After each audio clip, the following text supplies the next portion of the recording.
Hello friends, मैं सोनू सिद्दीकी स्वागत करता हूं आपका अपने यूट्यूब चैनल एग्जाम दर्पण में। और आज हम लोग देखने वाले हैं हिमालय की उत्पत्ति। जी हाँ दोस्तों, क्या देखेंगे? हिमालय की उत्पत्ति। हिमालय की उत्पत्ति से संबंधित दो काफ़ी प्रसिद्ध सिद्धांत है जिसको अधिकतर भूगोलवेत्ता मानते हैं। एक आपका देखेंगे हम लोग क्या, कोबर का सिद्धांत, और दूसरा हम लोग देखेंगे यानी प्लेट विवर्तनिकी सिद्धांत, जिसको यानी हैरी हैस ने दिया था। ठीक है, तो वो आपको देखेंगे कोबर का जो सिद्धांत होगा उसमें यानी उन्होंने क्या बोला था कि भाई कोबर के सिद्धांत, यहाँ पर चलिए देखते हैं, नोट करते हैं कोबर का जो सिद्धांत है। कोबर के भूसन्नति का सिद्धांत, कोबर के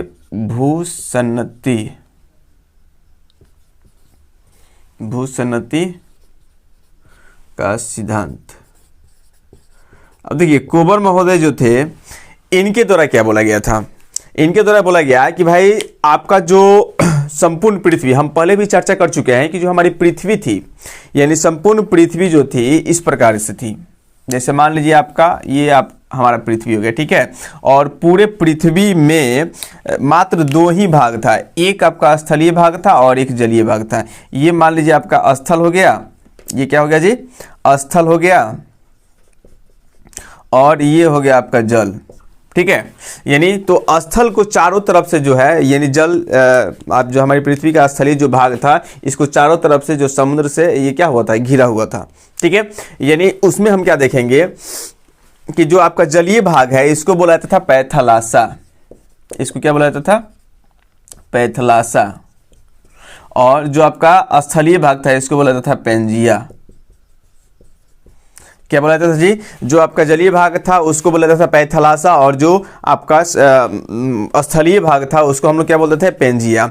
बाद में क्या हुआ कि इधर से यानी धाराओं के प्रवाह के कारण, यानी इधर से भी जल है, चारों तरफ देख रहे हैं कि जल है, तो हुआ क्या कि बीच में यानी गर्त में क्या हुआ, धाराओं के प्रवाह के कारण कितने भागों में बट गया? लगभग देखेंगे कि ये दो भागों में बट गया।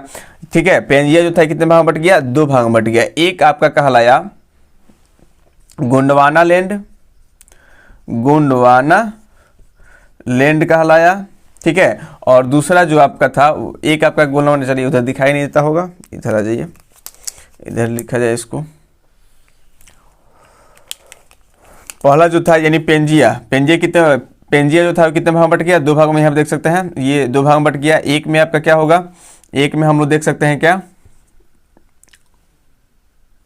ये आपका हो गया गोंडवाना लैंड,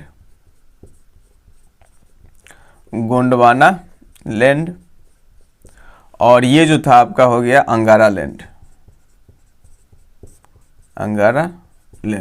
ठीक है, ये मानना है कोबर महोदय का। कोबर महोदय ये ज़्यादा विश्वास करते हैं कि भाई जो स्थल है यानी स्पष्ट रूप से ये आपका जो था, ये आपका था गोंडवाना लैंड। जो भारतीय द्वीप जो दिखाई दे रहा है ये क्या था?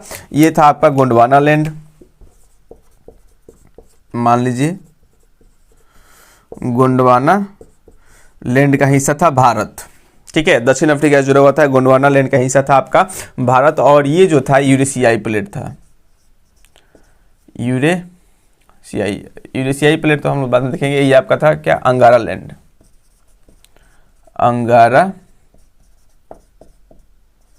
लैंड। ठीक है, ये किनका मानना है? कोबर महोदय का मानना है। इनका मानना ये है कि भाई जो आपका ये हो गया अंगारा लैंड और ये हो गया आपका गोंडवाना लैंड, इसमें दक्षिण अफ्रीका भाग में सब लगभग जुड़ा हुआ था। तो ये अंगारा लैंड हो गया और ये गोंडवाना लैंड हो गया, दोनों ये अंगारा लैंड हो गए और ये गोंडवाना लैंड हो गए। दोनों के बीच से क्या हो रही थी? काफ़ी नदियाँ यहाँ पर, और बीच में आपका 33 भूसन्नति था। क्या था? बीच में आपका 33 भूसन्नति था, यहाँ से काफ़ी नदियाँ प्रवाहित होती थी। ठीक है, दोनों ही भागों से हम लोग देखेंगे, यानी आपका अंगारा लैंड और गोंडवाना लैंड। ठीक है, मान लीजिए कि हम लोग देख सकते हैं कि आपका जलीय भाग था, 33 सागर था। यहाँ पर क्या है? ये देख लीजिए, ये आपका 33 सागर है, 33 सागर है। और 33 सागर में होता क्या था? जो आपका जो स्थलीय भाग है, स्थलीय भागों के द्वारा क्या होता था कि अनेक नदियाँ इधर से इसमें बहती थी। ठीक है, और आपका गोंडवाना लैंड से भी अनेक नदियाँ क्या होती थी? इसमें बहती थी। ये पूरा चारों बगल से समुद्र है। ये मान लीजिए कि आपका एक तरफ से देखा जाए, मतलब अपने दृष्टि से देख सकते हैं कि एक तरफ से देखा जाए तो आपका अरब सागर से ये क्या हुआ है, जुड़ा हुआ है, और एक तरफ से इधर देखा जाए तो बंगाल की खाड़ी से ये जुड़ा हुआ है। तो ये संपूर्ण रूप से जल ही था, ठीक है। और बीच में ये आपका अंगारा लैंड हो गया और ये आपका गोंडवाना लैंड हो गया। बीच में जो आपका जो सागर दिखाई दे रहा है, इस सागर का नाम क्या था, तेथिस सागर था। क्या नाम था जी, तेथिस सागर, ठीक है। ये तेथिस सागर था, ठीक है। कोबर महोदय बोलते हैं कि ये जो तेथिस सागर था बाद में भूसैनती के रूप में हो गया। ये अधिकतर भूसैनती का ही चर्चा किए हैं, तेथिस सागर चर्चा बहुत ही कम किए हैं। तो यहाँ पर देखेंगे कि ये जो तेथिस सागर था ये भूसैनती के रूप में चाहिए। भूसैनती कैसे, जैसे मान लीजिए कि यहाँ पर बहुत सारी नदियाँ बह रही है तो अपने साथ तो बहुत सारा अवसाद को भी लेकर बहती होगी। जैसे हम देखते हैं कि आपका गंगा ही नदी है या जो भी हिमालय नदी है, तो हिमालय जब बहती है तो अपने साथ बहुत सारे बालू पत्थर वगैरह को अपने साथ लेकर आती है और किनारों पर जाकर निक्षेप करना शुरू करती है, या बीच में ही जहाँ पे उसको अवरोधक मिला वहीं पर, या जहाँ नदियों की गति क्या होती है, यानी काफ़ी तीव्र ढाल होता है तो बड़े बड़े पत्थरों को अपने साथ लेकर आ जाती है। और यानी उस अवस्था को हम नदी का युवा अवस्था कहते हैं। और जहाँ पे यानी ढाल कम होता है उसको यानी प्रौढ़ अवस्था कहते हैं। जहाँ पे नदियों की जल का वेग क्या होता है, काफ़ी कम है, तो वहाँ पर ये निक्षेप करना शुरू कर दिया, जिसको ये क्या कर रही थी, यानी जिसको परिवहन करके लेकर आ रही थी, जिस मिट्टी को, गाद को ये प्रवाहित करके अपने जल में लेकर आ रही थी। अब बाद में क्या होगा कि जब इसको नहीं ढो पाएगी, नदियों का जल का वेग कम हो जाता है, तब वो क्या करती है, किनारों पर या बीच में निक्षेप करना शुरू कर देती है, ठीक है। उसी प्रकार जैसे मान लीजिए यहाँ पर भी बहुत सारी नदियाँ बह रही है तो ये भी तो निक्षेप करती होगी ना जी, बहुत सारे अपने साथ अपराधित करके बालू पत्थर को लाई और काफ़ी सालों तक ये प्रवाहित होती रही, जिसके परिणाम स्वरूप क्या हुआ कि ये जो भूसन्नति है, ये आपका तेथिस सागर है, ये आपका मिट्टी और गाद से समझिए कि पत्थर वगैरह से ये क्या हो गया, ये भर गया लगभग में। जब ये भरा तो जैसे मान लीजिए कि इधर से भी हम देख सकते हैं, ये इधर से भी आपका अंगारा लैंड से भी क्या हो रहा है, ये मान लीजिए अंगारा लैंड का भाग है, ठीक है, अंगारा लैंड, और ये हो गया आपका गोंडवाना लैंड। दोनों तरफ से नदियाँ इसमें बह रही है। अब दोनों तरफ से इसमें बालू और कण का जमाव होना शुरू हो गया, ठीक है। और जब अधिक जमाव इसमें शुरू है, जैसे मान लीजिए कि बैलून है तो बैलून में आप, बैलून एक है तो उसमें ज़्यादा हवा भरिएगा तो फैलते जाएगा फैलते जाएगा फैलते जाएगा फैलते जाएगा, एक समय ऐसा है कि फट जाएगा, होगा ना जी। तो उसी प्रकार क्या हुआ कि ये आपका जो था, एक मान लीजिए कि इसमें अवकलन पैदा हो गया, ठीक है। अब ये अवकलन पैदा होता है तो इसमें होता क्या है, जैसे मान लीजिए कि ये अंदर गया,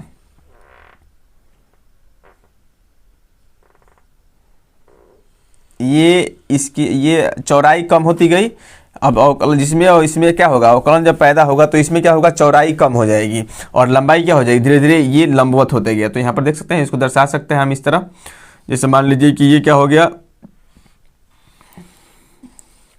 बोल सकते हैं इस तरह, यानी अब इसमें देखिए, अब इसमें जो होगा ये लंबाई क्या होगा, लंबाई बढ़ जाएगा और चौड़ाई क्या हो जाएगा, कम हो जाएगी, ठीक है। ये इसमें अब वलय पैदा हो गया। जब अधिक इसमें बालू पत्थर जमा होंगे तो दाब बढ़ेगा और दाब बढ़ेगा तो ताप भी बढ़ेगा। दाब और ताप के कारण ये यानी परत दर परत जो चट्टाने या बालू या सिल्क जो जमा हो रहे थे वो कुछ दिनों के बाद क्या होंगे, अधिक ताप और दाब के कारण और काफ़ी लंबे अरसे तक ये क्या होता गया, इसमें जमाव होता चला गया। तो एक तो इनकी पेटी में बढ़ोतरी होगी, जो पेटी होगा वो छिछला होगा, यानी गहराई, ये मतलब अंदर धंसता हुआ चला जाएगा। और एक समय ऐसा आएगा कि अब अंततः इसका मतलब क्या हो जाएगा, जैसे मान लीजिए बैलून में आप खूब हवा फूक रहे हैं, उसका भी एक क्या है, लिमिट है, एक सीमा है। ज़्यादा उसमें हवा भरिएगा तो फट जाएगा, उसी प्रकार इसका भी एक सीमा है, ठीक है। जितना इसमें धंसना है, जैसे मान लीजिए कि हम जानते हैं कि पूरी पृथ्वी की प्लेट जो है वो लगभग 200 किलोमीटर तक के यानी ठोस क्षेत्र को यानी जो होता है उसको प्लेट कहते हैं। तो वहाँ तक ये लगभग क्या हो गया, आपका धंसता हुआ चला गया, ठीक है। उसके बाद धीरे धीरे क्या हुआ, इसमें वलय पैदा हो गया। अधिक ताप और दाब जब बढ़ने लगा, अधिक दाब जब बढ़ा तो तापमान भी बढ़ गया, और तापमान जब बढ़ने लगा तो ये चट्टान के रूप में क्या हो गया, परिवर्तित हो गया। ये किस रूप में परिवर्तित हो गया, चट्टान के रूप में परिवर्तित हो गया। और इसमें क्या हुआ कि जितने भी ये बालू कल सिल्क जमा होते, ये अब ये यानी इसमें वलय पैदा हो गया, मुरान पैदा होने लगा, ठीक है। मुरान जब पैदा हुआ तो हुआ क्या भाई, ये अब सतह के ये ऊपरी भाग में इस तरह वितरित हो गया और इधर भी कोना जो था, इधर भी कोना में भी इस तरह वितरित हो गया, ठीक है। और यहाँ जो भाग है आपका, ये यहाँ पर ये देख सकते हैं, यहाँ पर यानी बीच में भी ये उठ गया, ठीक है, अधिक जब इसमें क्या हुआ, निक्षेपण होने लगा, ताप और दाब बनने लगा, तो ये अब ये जो क्षेत्र है इसको हम बोलते हैं हिमालय पर्वत। यहाँ पर जो उठा हुआ भाग है ये लगभग में देखिएगा, ये आपका लगभग ये उठा हुआ भाग इस तरह दिखाई देगा आपको। ये क्या हो गया, ये हिमालय का निर्माण हुआ। ये किनारों से अधिक ताप और दाब बढ़ा, इस बीच में बढ़ रहा था, जिसके परिणाम स्वरूप ये यहाँ से निकलकर जितने भी मैग्मा थे ये धीरे धीरे क्या हो गए, यहाँ पर देखिएगा धीरे धीरे ये हिमालय के रूप में यहाँ पर क्या हो गए, वलय के परिणाम स्वरूप हिमालय के रूप में ये परिवर्तित हो गए। और इधर जो बना ये हम यहाँ पर देख सकते हैं कुल्लू पर्वत जो है इधर आपका दिखाई देगा, इधर भी वलय यानी दोनों तरफ। तो इधर आपका हिमालय पर्वत हुआ, इधर आपका कुल्लू पर्वत हुआ, कुल्लू की पहाड़ियाँ। ठीक है, ये आपका हिमालय हो गया, हिमालय, और इधर हो गया कुल्लू की पहाड़ियाँ, इधर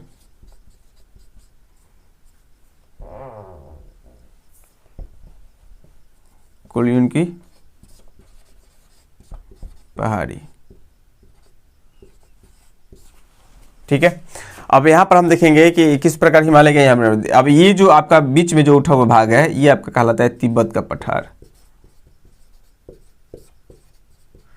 तिब्बत का पठार। ठीक है, यहाँ पर देखिए ये जो अधिक उठा हुआ भाग है ये आपका हिमालय हुआ, यहाँ पर भी क्या हो रहा है, यहाँ पर भी यानी दोनों क्षेत्र पे इधर आपका जो बीच में जो उठा हुआ भाग है ये आपका क्या कहला, ये आपका तिब्बत का पठार। ठीक है, तो हम जैसे ही देखेंगे आपका जो भारत है, भारत के यानी जो हिमालय है, हिमालय ये है, हिमालय के उत्तर में आपका क्या मिलेगा, तिब्बत का पठार मिलेगा, और उसके उत्तर में हम देखेंगे तो कुल्लू की पहाड़ियाँ मिलेगी। ठीक है, तो ये दो रूपों में क्या होगा, चेंज होगा। ये आपका कोबर के सिद्धांत के अनुसार ये मान्यता है, कोबर महोदय मानते हैं कि इस प्रकार क्या हुआ, यानी आपका हिमालय का निर्माण हुआ। ये 33 से जो भूसैनाती है उसकी मान्यता ये भी देते हैं। और फिर हम आगे जो सिद्धांत देखेंगे, एक और सिद्धांत एक व्यक्ति ने दिया था, ये कोबर के सिद्धांत के अनुसार ये बातें थी। ठीक है, दूसरा सिद्धांत अगर हम देखते हैं तो दूसरा सिद्धांत था किनका, दूसरा सिद्धांत आपका आएगा हैरी हैस का सिद्धांत। ठीक है, किसने दिया था, हैरी हैस, हैरी हैस का प्लेट विवर्तनिकी सिद्धांत, हैरी हैस का प्लेट विवर्तनिक सिद्धांत। अब देखिए ये हिमालय के निर्माण में इनका भी मत अलग है, मतलब ये आपका कोबर महोदय का सिद्धांत और हैरी हैस का सिद्धांत दोनों का लगभग मिलता जुलता सिद्धांत है। अब इनका मानना क्या है, थोड़ा सा इन पर ध्यान दीजिएगा। ये महोदय क्या मान रहा है, हैरी हैस का मानना है कि आपका हैरी हैस महोदय मानते हैं कि ये आपका पृथ्वी पर जितने जो हमारी पृथ्वी क्या है, हमारी पृथ्वी मान लीजिए गोलाकार है, हमारी पृथ्वी कैसी है, गोलाकार है, और इस पर जो है यानी 6-7 बड़े प्लेटें हैं। ठीक है, और 14 से 20 के आसपास यानी छोटी छोटी प्लेटें हैं। ठीक है, 6 से 7 यानी बड़ी प्लेटें हैं, और बाकी जो काफ़ी अनेकों छोटी छोटी प्लेटें अनेक बुक में अलग अलग देता है। ठीक है, तो एनसीईआरटी के अनुसार देखा है तो यानी 6 बड़ी प्लेटें हैं, और बाकी जो 14 से 20 के आसपास जो है वो छोटी छोटी प्लेटें हैं। ठीक है, तो अब प्लेट होता क्या है, थोड़ा सा इसके बारे में देख ले। तो पृथ्वी के जो भूतल है, तो पृथ्वी के भूतल से लेकर यानी जो आपका परपट्टी है, ऊपर पट्टी आपका या सियाल, तो यहाँ से लेकर यानी लगभग 200 किलोमीटर की गहराई तक के क्षेत्र को क्या कहता है, यानी कठोर परत पाया जाता है पृथ्वी पर, जिसको हम क्या कहते हैं, प्लेट कहते हैं। और ये प्लेट जो है हमेशा क्या गतिमय है, यानी प्लेट जो है ये हमेशा गति में है, ये गति करती रहती है। ठीक है, और जैसे मान लीजिए पृथ्वी जब गोलाकार है तो यहाँ पर प्लेट है, यहाँ प्लेट है, ये प्लेट है, मान लीजिए ये सब प्लेट है। ठीक है, और एक दूसरे से अगर कोई प्लेट इधर मान लीजिए कि हट रही है, एक दूसरे से दूर जा रही है, जब दूर जा रही है इसका मतलब कि दूसरे इधर इधर ये पास आ रही है। ठीक है, तो यहाँ पर ये होगा कि जब कोई प्लेटें एक दूसरे से दूर जाती है या वहाँ पर क्या हो रहा है, अपसारी गति हो रहा है, मतलब एक दूसरे से दूर हटती है, कहीं कहीं अभिसारी गति होता है, मतलब एक दूसरे के वो नज़दीक आती है। ठीक है, तो यहाँ पर क्या होता है, इनके अनुसार यानी हैरी हैस महोदय का मानना है कि पृथ्वी पर कुल कितनी प्लेटें हैं, बड़ी प्लेटें, तो बड़ी प्लेटें 6 हैं। एक हम देख सकते हैं आपका यूरेशियाई प्लेट, इनका मानना है कि ये आपका यूरेशियाई प्लेट है। कौन सा प्लेट है, यूरेशियाई प्लेट, यूरेशियाई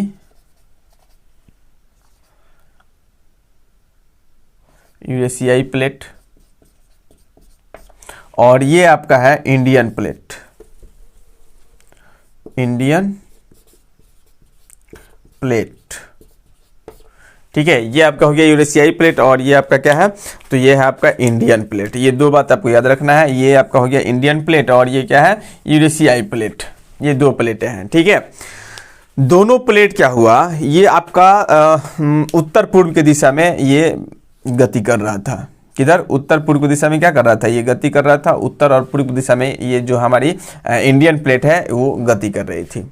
ठीक है, इधर आपका था यूरेशियाई प्लेट और बीच में जो है आपका तेथिस सागर अवस्थित था। यानी हैरी हैश के सिद्धांत के अनुसार देखा जाए तो पृथ्वी पे बहुत सारे प्लेट है, बड़े बड़े प्लेटें हैं। उसमें प्लेटें कौन कौन से प्लेटें आ जाएंगी, एक तो यूरेशियाई प्लेट। तो यूरेशियाई प्लेट क्या किसे कहते हैं, आपका जो यूरोप है और एशिया जिस भूतल पर अवस्थित है उस प्लेट को हम कहते हैं यानी यूरेशियाई प्लेट। यानी यूरोप और एशिया जिस भूखंड पर अवस्थित है उसको बोला जाता है यूरेशियाई प्लेट। ये आपका हो गया इंडियन प्लेट। एक उत्तरी अमेरिकी प्लेट है, दक्षिणी अमेरिकी प्लेट है। ठीक है, तो कितने हो गए, 4 हो गए। यानी यूरेशियाई प्लेट 1, इंडियन प्लेट 2। चलिए इसके यहाँ पर नाम भी लिख लिया जाए, उसका जो है नाम में क्या क्या हो जाएगा आपका। एक आपका हो जाएगा, देखिएगा यूरेशियाई प्लेट, यूरेशियाई प्लेट हो जाएगा। दूसरा क्या हो जाएगा जी, तो दूसरा हम देख सकते हैं इंडियन प्लेट, इंडियन प्लेट हो जाएगा। और तीसरा जो हम देख सकते हैं वो क्या हो जाएगा आपका, तीसरा हो जाएगा उत्तरी अमेरिकी प्लेट, उत्तरी अमेरिकी प्लेट। ठीक है, और 4 में हम देख सकते उत्तरी अमेरिकी प्लेट के बाद आपका दक्षिणी अमेरिकी प्लेट, दक्षिणी अमेरिकी प्लेट। ठीक है, तो ये 4 हो गया। 5 में हम देख सकते हैं प्रशांत महासागर प्लेट, प्रशांत भी इसी में आता है, प्रशांत महासागर प्लेट, ये इसमें आ जाएंगे। तो 5 हो गया। और छठा में हम देख सकते हैं आपका आर्कटिक प्लेट जो है, आर्कटिक प्लेट, आर्कटिक प्लेट। दक्षिण अफ्रीकी प्लेट छूट गया, सॉरी, दक्षिण अफ्रीकी प्लेट, दक्षिण अफ्रीकी प्लेट। और 7 में हम लिख सकते हैं आर्कटिक प्लेट। ठीक है, तो ये आपके 6 से 7 क्या हो गए, बड़े यानी प्लेट हो गए। और बाकी बहुत सारे आपका सऊदी अरब प्लेट हो गया, बहुत सारे छोटे छोटे प्लेट हैं, उसके बारे में चर्चा किया जाएगा। तो ये जो यूरेशियाई प्लेट हो गया, इंडियन प्लेट हो गया। तो ये जो यूरेशियाई प्लेट है और जो आपका ये भारतीय प्लेट है, इंडियन प्लेट है, दोनों के बीच में आपका क्या था, तेथिस सागर था। दोनों के बीच में क्या था, इनका भी यही मानना है, सेम मानना है कि यहाँ यानी आपके यूरेशियाई प्लेट और इंडियन प्लेट दोनों के बीच में क्या था, तेथिस सागर था। और दोनों के आपके जो स्थलीय भाग है यूरेशियाई प्लेट और इंडियन प्लेट, दोनों से यानी अनेक नदियाँ किसमें बहती थी, तेथिस सागर में बहती थी। ये भी मान रहे हैं कि तेथिस सागर में जो नदियाँ बहती थी ये इनके द्वारा काफ़ी दिनों तक क्या किया गया, यानी तेथिस सागर में निक्षेप किया गया। बालू, सिल्क, पत्थर यानी जो भी हुआ इसका निक्षेपण के परिणाम स्वरूप ये तेथिस सागर जो है वो भूसन्नति के रूप में चेंज हो गया। ये तेथिस सागर किस रूप में चेंज हो गया, तो जो तेथिस सागर था ये किस रूप में चेंज होता है, तो भूसन्नति के रूप में चेंज हो जाता है। ठीक है, अब भूसन्नति के रूप में चेंज होगा तो क्या होगा भाई, यानी ये अब भूमि का रूप धारण कर लिया, जिसके परिणाम स्वरूप ये जब भूसन्नति के रूप में चेंज हुआ तो लगभग यानी सेराजोइक महाकल्प में, यानी सेराजोइक महाकल्प या इसको बोला जाता है टार्सियरी काल में। ठीक है, सेराजोइक महाकल्प में,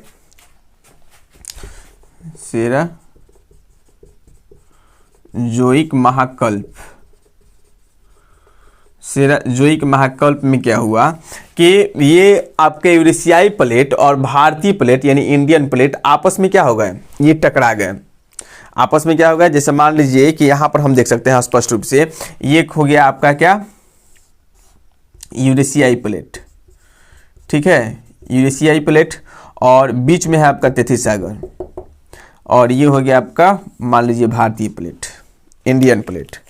ये आपका क्या है, ये तेथिस सागर है जो किस रूप में अभी चेंज हो गया है, ये आपका चेंज हो गया है भूसन्नति के रूप में। और ये आपका है इंडियन प्लेट। ठीक है, इंडियन प्लेट है, दोनों क्या हुआ, दोनों के बीच गति हुआ अभिसारी गति, यानी एक दूसरे के विपरीत क्या करना शुरू कर दी, गति करना शुरू कर दी, जिसके परिणाम स्वरूप क्या हुआ कि आपस में ये क्या हो गए, आकर टकरा गए। जब ये टकरा गए, जैसे देखिएगा, जब हम किसी नर्म चीज को दोनों तरफ से दबाएंगे तो या तो वो नीचे धंस जाएगा या तो वो ऊपर उठ जाएगा, यही ना होगा जी। या एक आटा ले लीजिए, अभी मान लीजिए उसी प्रकार ये था, ठीक है, ये अब उसको दबाइएगा तो या तो ऊपर उठ जाएगा या तो नीचे धंस जाएगा। यहीं पर इसी प्रकार इसमें क्या हुआ, जो तेथिस भूसन्नति के रूप में चेंज हुआ था और दोनों तरफ से दाब पड़ने के परिणाम स्वरूप क्या हुआ कि अब इसमें वलय पैदा हुआ, इस प्रकार का सिकुड़न पैदा हुआ, ठीक है। अब वलय पैदा हुआ तो कहीं पे ये उठा हुआ भाग प्रतीत होता है, कहीं पे धंसा हुआ, तो यानी इसलिए बोला जाता है कि जो हिमालय पर्वत का निर्माण हुआ, हिमालय जो है एक प्रकार का है नवीन वलित पर्वत है, एक प्रकार का नवीन वलित पर्वत है। याद रखना है कि हिमालय एक प्रकार क्या है, नवीन वलित पर्वत है, ठीक है। क्योंकि यानी यहाँ पर यूरेशियाई प्लेट और इंडियन प्लेट के टकराव के दबाव के कारण, जैसे मान लीजिए यूरेशियाई प्लेट और ये आपके इंडियन प्लेट, ये जो है वो किस रूप में चेंज हो गया है। अब यहाँ पे देख सकते हैं कि जो तेथिस सागर था वो किस रूप में चेंज हो गया, ये हो गया आपका भूसन्नति के रूप में परिवर्तन, ठीक है, भूसन्नति के रूप में परिवर्तित हो गया, तो ये एक स्थल हो गया, ठीक है। लेकिन यहाँ पर क्या होंगे कि ये प्लेट आकर इसमें टकराएगी, ये आपके यूरेशियाई प्लेट और इंडियन प्लेट जब दोनों आपस में टकराई तो बीच वाला जो ये भाग था यानी स्थलीय भाग, इसमें क्या हुआ, मुरान पैदा हुआ और ये अचानक कहीं पे ये काफी उठ गया, कभी धंस गया, इसमें वलय पैदा हो गया, ठीक है। और इस प्रकार से यहाँ पर क्या हुआ, हिमालय की उत्पत्ति हुई, ठीक है। ये मानना है किनका, यानी हैरी हेस का मानना है, जिसने कौन सा सिद्धांत दिया था, प्लेट विवर्तनिकी सिद्धांत दिया था।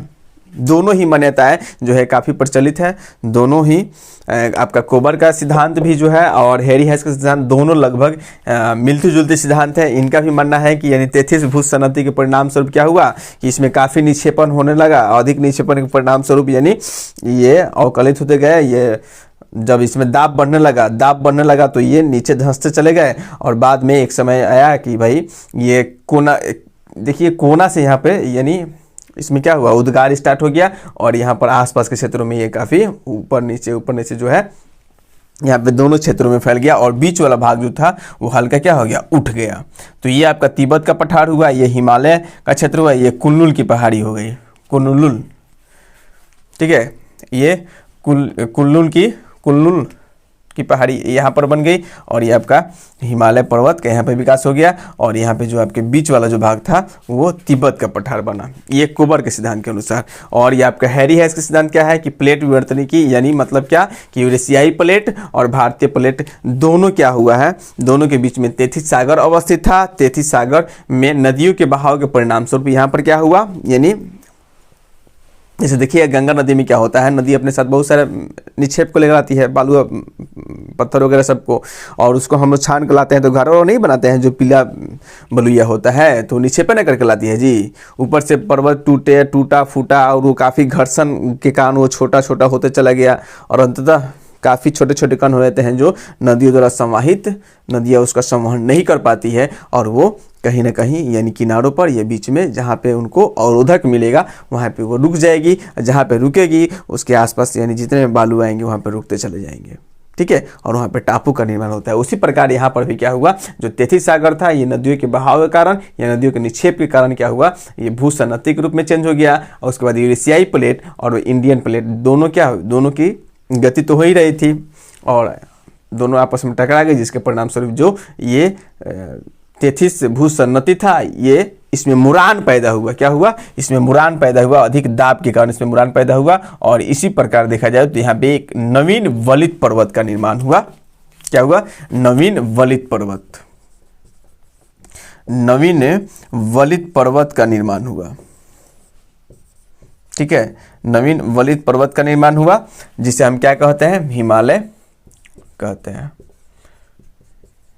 तो इस तरह से हिमालय की क्या हुई, उत्पत्ति हुई, नवीन वलित पर्वत है। तो यहाँ से अब देखिए ये भी क्वेश्चन हो सकता है कि यानी हिमालय का गर्भगृह किसे कहा जाता है, तो याद रखना है कि ये जो आपका तेथिस सागर है ये हिमालय का क्या है, हिमालय का गर्भगृह है, गर्भगृह, यानी हिमालय की उत्पत्ति कहाँ से हुई है? तेथिस सागर से हुई है, इसलिए तेथिस सागर को यानी क्या बोला जाता है? हिमालय का गर्भगृह बोल सकते हैं। क्या कहलाएगा आपका? तेथिस सागर।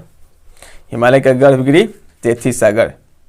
यहाँ पे ये जो आपका तेथिस सागर है, ये हिमालय का क्या बोला जाता है? गर्भगृह बोला जाता है, क्योंकि यहीं से हिमालय क्या हुई है? उत्पत्ति हुई है। किस काल में? तो हम बोल सकते हैं सेरोजोइक महाकल्प, या बोल सकते हैं क्या? सेरोजोइक महाकल्प में हिमालय की उत्पत्ति हुई, या इसको बोल सकते हैं टर्शियरी काल में इसकी उत्पत्ति हुई थी। किस काल में? टर्शियरी काल में। सेरोजोइक महाकल्प को टर्शियरी काल भी बोला जाता है, टर्शियरी काल में। टर्शियरी काल या सेरोजोइक महाकल्प में क्या हुई थी? हिमालय की उत्पत्ति हुई थी। कितने करोड़ वर्ष पूर्व? तो लगभग 7 करोड़ वर्ष पूर्व। ठीक है, ये बात आपको याद रखना है। कोई दिक्कत नहीं होनी चाहिए। सबसे पहले क्या कि जो हिमालय की उत्पत्ति से संबंधित यानी सबसे प्रचलित सिद्धांत है वो आपका 2 ही है। पहला हो जाएगा कोबर का सिद्धांत। तो कोबर महोदय क्या बोलते हैं? उनका मानना है कि संपूर्ण विश्व जो था पहले यानी 2 भागों में बटा हुआ था। एक स्थलीय भाग था जिसको पैथालासा बोला जाता था, और दूसरा एक जलीय भाग था जिसको पैथालासा बोला जाता था, और एक स्थलीय भाग था जिसको यानी पेंजिया बोला जाता था। पेंजिया में क्या हुआ कि 2 भागों में बट गया पेंजिया। एक आपका गोंडवाना लैंड, एक हो गया अंगारा लैंड। ठीक है, और दोनों के बीच में ये जो आपका तेथिस सागर था, ये इनका मानना है कि सागर था। ठीक है, बाद में क्या हुआ कि फिर इसमें नदियों के बहाव के परिणाम स्वरूप यानी ये जो सागर था वो भर गया, और फिर क्या होता है इसमें यानी निक्षेपण होता गया और इतना दाब बढ़ा कि यहाँ से इसमें वलय पैदा हो गया। वलय पैदा होने के परिणाम स्वरूप क्या हुआ कि यहाँ से आपका देखेंगे ये यहाँ से क्या हुआ, अधिक जब यहाँ पे निक्षेपण की प्रक्रिया शुरू हो गई, अधिक दाब और ताप जब बढ़ गई, तो आंतरिक क्रियाओं के परिणाम स्वरूप क्या हुआ? पृथ्वी की आंतरिक क्रिया के परिणाम स्वरूप यहाँ से मैग्मा निकल कर यहाँ पे क्या हो गया? काफ़ी ऊंचावच के रूप में यहाँ पे फैल गए। यानी इधर फैले तो आपका हिमालय का निर्माण हुआ, उधर फैले तो कुनलुन पहाड़ियों का निर्माण हुआ, और बीच में थोड़ा सा जो भाग उठा उसको हम क्या बोलते हैं? तिब्बत का पठारी। आपका मानना है कोबर महोदय का। ठीक है, और जो हैरी हेस ने सिद्धांत दिया है, हैरी हेस के सिद्धांत के अनुसार क्या है कि हैरी हेस ने जो सिद्धांत दिया है उस सिद्धांत के अनुसार हम लोग देख सकते हैं कि आपके 2 यानी प्लेट विवर्तनिकी सिद्धांत, यानी 6 से 7 बड़े क्या हैं? प्लेटें हैं, और उन प्लेटों में हम देख सकते हैं यूरेशियाई प्लेट और एक आपका इंडियन प्लेट है। ठीक है, यूरेशियाई प्लेट और इंडियन प्लेट के बीच में आपका तेथिस सागर था, और तेथिस सागर ये वही सेम टू सेम है। आपका तेथिस सागर में क्या हुआ कि नदियों के बहाव के कारण, नदियों के निक्षेप के कारण ये सागर किस रूप में बदल गया? भूसन्नति के रूप में चेंज हो गया। भूसन्नति मतलब अब स्थल बन गया यहाँ इस क्षेत्र में, यानी जलीय जो क्षेत्र था वो विलित हो गया, वो समाप्त हो गया। और ये जो आपका जो बीच वाला दिखाई दे रहा है ये क्या बोलता है हम लोग इसको? भूसन्नति। इसको बोलिए भूसन्नति।